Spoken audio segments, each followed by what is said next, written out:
We are counting down 13 once iconic celebrity mansions, vast estates that promised permanence but ended up abandoned, foreclosed, or erased. From Grammy-winning compounds that lingered on the market for years, to isolated ranches stretching for miles, and empire-sized ruins scarred by scandal, war, or nature. Each estate reveals what happens after fame fades and buyers vanish. These are not just big houses, they are monuments to ambition left in silence. Which vacant legend tops the list? Let us begin at number 13. Number 13 opens with the Farmington Estate in Connecticut, a mansion whose scale once matched the ambition of its owner. In 2003, Curtis 50 Cent Jackson, fresh off the explosive success of his debut album, purchased the 52,000 square foot property for $4.1 million. The estate boasted 21 bedrooms, 25 bathrooms, its own nightclub, a casino room, an indoor pool, and even an indoor basketball court, luxuries that signaled the height of early 2000s hip-hop wealth. Yet, as the years passed, the house proved more burden than trophy. Monthly upkeep soared to over $70,000, and despite a $6 million renovation, the property lingered on the market for more than a decade. By 2015, mounting costs and legal battles pushed 50 Cent into bankruptcy, with the mansion cited as a financial albatross.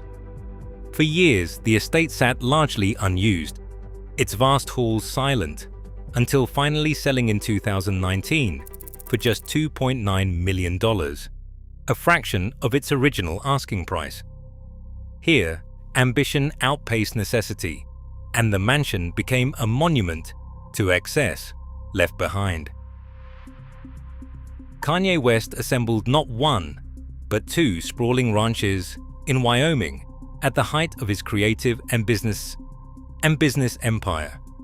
In 2019, fresh from chart-topping albums and fashion deals, West acquired Monster Lake Ranch near Cody, covering almost 4,000 acres of rolling prairie, trout-stocked lakes, and rustic cabins, complete with a saloon and helicopter landing pads. Plans for a 52,000 square foot mansion and underground garages spoke to ambitions as grand as any in hip-hop history. Not long after, he added the Bighorn Mountain Ranch, expanding his footprint to nearly 11,000 acres across the region. Yet, as personal upheaval and business shifts set in, these vast properties fell mostly silent. By 2021, both ranches appeared on the market, and Monster Lake remained unsold years later. Today, thousands of acres remain largely uninhabited, a monument to a vision that outgrew its purpose, where the only constant is the wind sweeping across empty grasslands. Number 11. Cinnamon Hill rises above Montego Bay's turquoise coast, a plantation house transformed into Johnny Cash's private haven. At the height of his career, Cash retreated here with June Carter, seeking quiet far from Nashville's glare. The Hilltop Manor, with its broad verandas and creaking shutters, once echoed with late-night recordings and impromptu jam sessions. Cash filled the rooms with music, writing, and reflecting as salt air drifted through open doors. But after selling the estate before his death in 2003, Cinnamon Hill slipped into years of vacancy. Salt and humidity began to peel paint from the walls, and vines crept up the stone foundations. Unlike the grand United States compounds tied to foreclosure, this Caribbean retreat faded gently. Its grandeur slowly surrendered to the climate. Today, Cinnamon Hill stands as a quiet monument to creative escape and the slow, inevitable return of nature, far from the headlines that once surrounded its famous owner. Number 10. The mansion Celine Dion built on Jupiter Island stands as a monument to bespoke luxury that outgrew even its owner's dreams.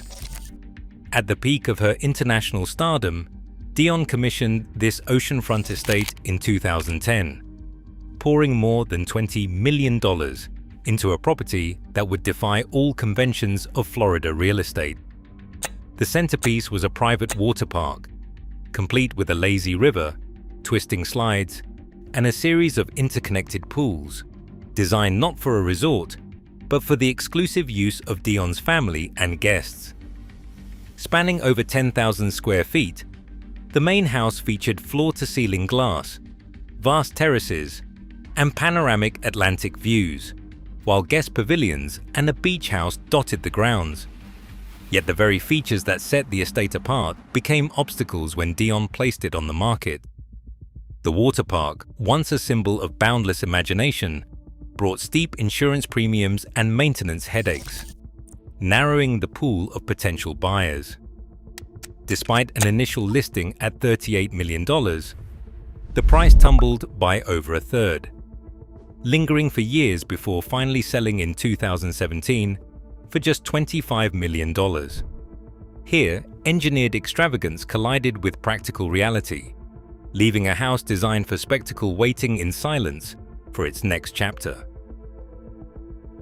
Number 9. The Rockingham estate in Los Angeles stands as a rare case where scandal led not just to vacancy, but to erasure. In 1977, O.J. Simpson, already a football icon and rising television star, bought this Brentwood mansion, a 6,000 square foot home on a quiet cul-de-sac, shielded by hedges and iron gates. Here, Simpson hosted Hollywood parties and built a life of luxury, his fame reflected in every detail of the property. But by June 1994, the estate became infamous as the backdrop for the trial that gripped the nation. Police tape and news cameras turned the Rockingham address into a symbol of notoriety. In the years after Simpson's acquittal, mounting civil judgments and foreclosure pressures accumulated.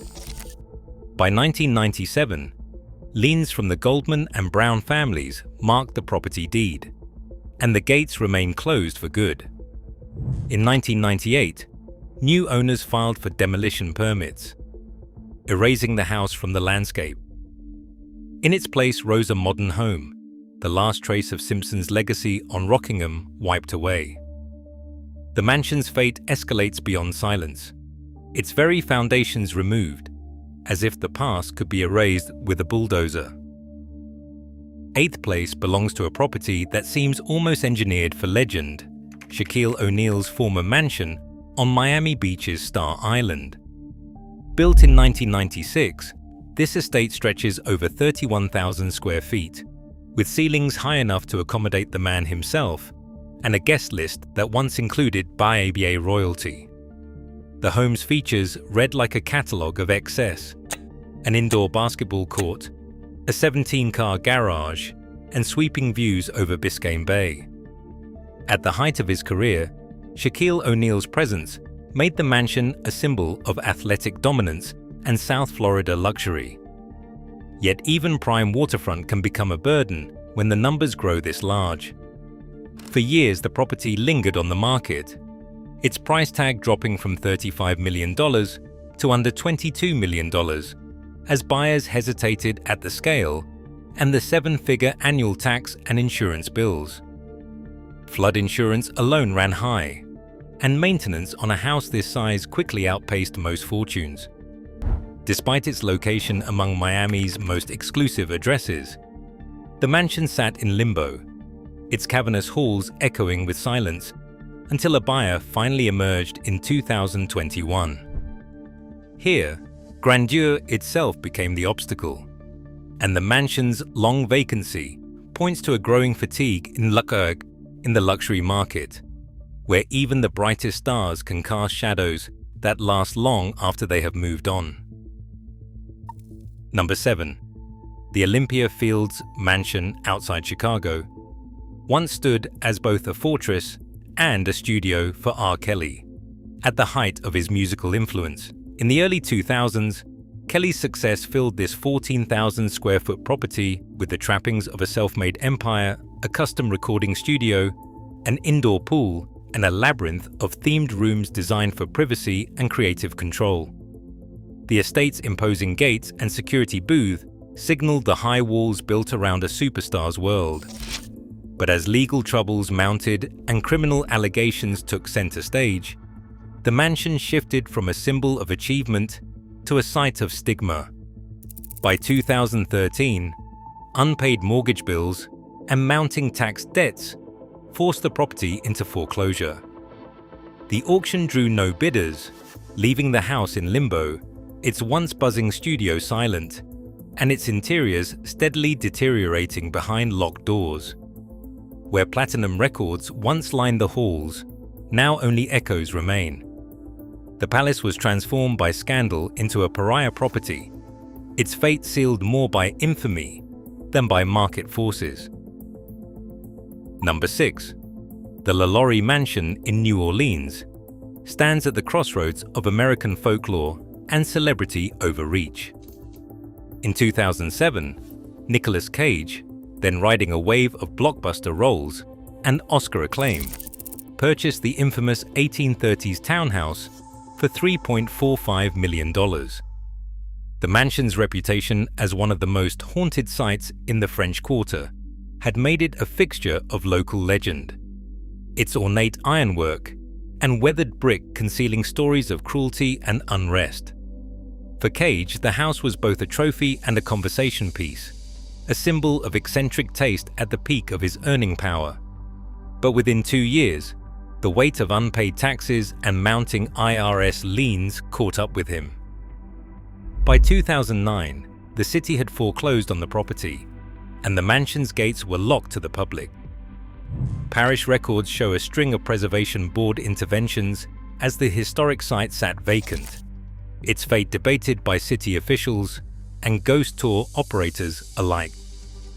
The LaLaurie Mansion's silence became a testament to the hazards of fleeting fortune, where even a landmark of national heritage could become a casualty of celebrity miscalculation. Only later would careful restoration efforts return the building to use. But for years, its grand hall stood empty, caught between legend, law, and the limits of fame. Number 5 brings us to Kentwood, Louisiana, where Britney Spears' childhood estate stands as a silent witness to the complexities of fame and control. At the height of her pop career, Spears invested in a sprawling Southern-style property on the outskirts of her hometown, a gated main house with wraparound porches, guest cottages tucked into the trees, and a long private drive that kept the world at bay. For years, this estate represented both a sanctuary and escape, a place where Spears could retreat from the constant glare of the spotlight. But beginning in 2008, a court-ordered conservatorship changed everything, with legal guardianship shifting control over her finances and movements. The Kentwood estate saw its gates closed more often than open. Parish records and security permits show years of minimal activity. Visits were tightly managed, and almost no public images of the property emerged between 2008 and 2021. Unlike other celebrity mansions marked by foreclosure or demolition, this home's vacancy was enforced not by scandal, but by privacy. Its silence a direct result of court-imposed boundaries. The house remains intact, its rooms preserved like a time capsule, quietly echoing the story of an icon whose personal space was kept under lock and key for more than a decade. Number 4 finds luxury tested not by scandal or excess, but by the power of nature itself. Richard Branson's Mosquito Island, 125 acres in the British Virgin Islands, was once the ultimate private paradise, a retreat where celebrities gathered in secluded villas, each renting for up to $25,000 a night. Branson, founder of the Virgin Group, transformed the island into a playground of infinity pools, open-air pavilions, and miles of untouched coastline, embodying the vision of a billionaire who made adventure his brand. In September 2017, Hurricane Irma struck with Category 5 winds, flattening roofs, snapping palm trees, and leaving the island's luxury infrastructure in ruins. Press releases from Virgin detailed the devastation. Entire villas were uninhabitable. Insurance claims ran into the tens of millions, and stretches of the island were left dormant for years. While Branson led a high-profile rebuilding effort, parts of Mosquito Island remain inactive, a reminder that even the most exclusive estates are vulnerable to forces beyond fame or fortune. Here, the silence is not from foreclosure or scandal, but from the raw, unpredictable power of the climate, reshaping the meaning of paradise in an era of rising storms. Number 3 brings us to the quiet hills above Lake Geneva, where a manor once echoed with the footsteps of cinema's first global superstar. In 1953, Charlie Chaplin, already an icon of the silent era, settled at the Château de Ban in Coursier-sur-Vevey, Switzerland. The estate, spread across 37 acres of gardens and woodland, became a sanctuary for Chaplin and his family during his final decades. Inside, 40 rooms offered space for both creative work and private life, with broad terraces overlooking the lake and the Alps beyond. After Chaplin's death in 1977, the house fell into a long hush. For nearly 4 decades, its grand staircases and sunlit salons remained largely untouched, a monument to a vanished world of early Hollywood. But unlike so many celebrity estates left to crumble or erased by scandal, the Château de Ban found a new purpose. In 2016, after a €60 million restoration backed by Swiss and international foundations, the manor reopened as Chaplin's World, a museum blending original rooms with interactive exhibits, archival film, and memorabilia. Today, visitors walk the same halls where Chaplin once lived. The estate transformed from a silent relic into a living tribute. Here, preservation wins out over decline, offering a rare moment of renewal amid a landscape so often shaped by loss. Number 2 stands atop the ancient ruins of Babylon, where Saddam Hussein's palace complex looms over the Euphrates plain. In the mid-1980s, at the height of his power, Saddam ordered the construction of a marble-clad fortress directly above the legendary city of Nebuchadnezzar II. Spanning over 20,000 square meters, the hilltop palace was a deliberate echo of the ancient kings, a symbol of absolute authority, with domed halls, grand staircases, and artificial lakes cut into the archaeological heart of Mesopotamia. Oil revenue funded every detail, from imported Italian chandeliers to murals depicting Saddam as a modern Babylonian ruler. But the cost was more than financial. UNESCO and Iraqi antiquities officials later confirmed that the palace's foundations crushed centuries-old mud brick, erasing vital layers of world heritage beneath tons of concrete and marble. When Saddam's regime collapsed in 2003, the palace became a military outpost.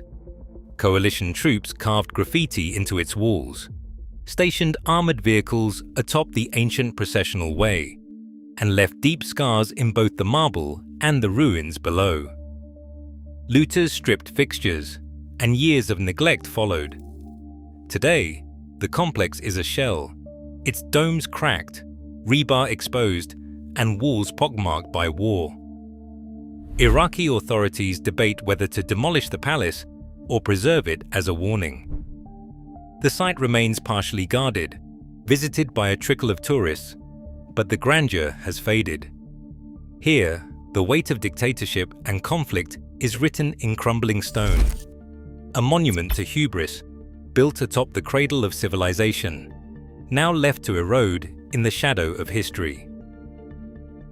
And finally, in first place, the story of Hacienda Nápoles in Colombia stands apart for both its sheer scale and its legacy. In the late 1970s, Pablo Escobar, then at the height of his power as the world's most notorious drug trafficker, transformed a remote patch of jungle near Puerto Triunfo into a private kingdom. The estate spanned more than 7,000 acres, its boundaries marked by a replica of the airplane that carried Escobar's first cocaine shipment to the United States. At its peak, Hacienda Napoles featured a palatial mansion, private airstrip, bull ring, and a sprawling zoo stocked with exotic animals imported from around the world: elephants, giraffes, zebras, and most infamously, hippos that would later escape into the Magdalena River. Escobar used the property as both a playground and a base of operations, hosting lavish parties and cartel meetings against a backdrop of dinosaur statues and artificial lakes. After Escobar's death in 1993, the Colombian government seized the estate. For years, the property languished in legal limbo, its buildings left to decay, its grounds overrun by roaming wildlife. The hippos, once a curiosity, multiplied unchecked, creating an ecological dilemma that persists today.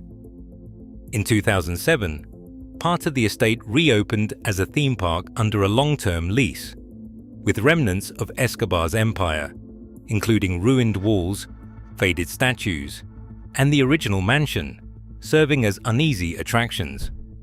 Other sections were transferred to victims of violence as part of land reform initiatives. Hacienda Napoles remains, a place where excess, notoriety, and the slow return of nature collide. Its fate a stark reminder of how even the grandest monuments to power can outlive the men who built them. Across all 13 abandoned estates, one pattern stands out. The architecture of fame rarely outlasts the moment that built it.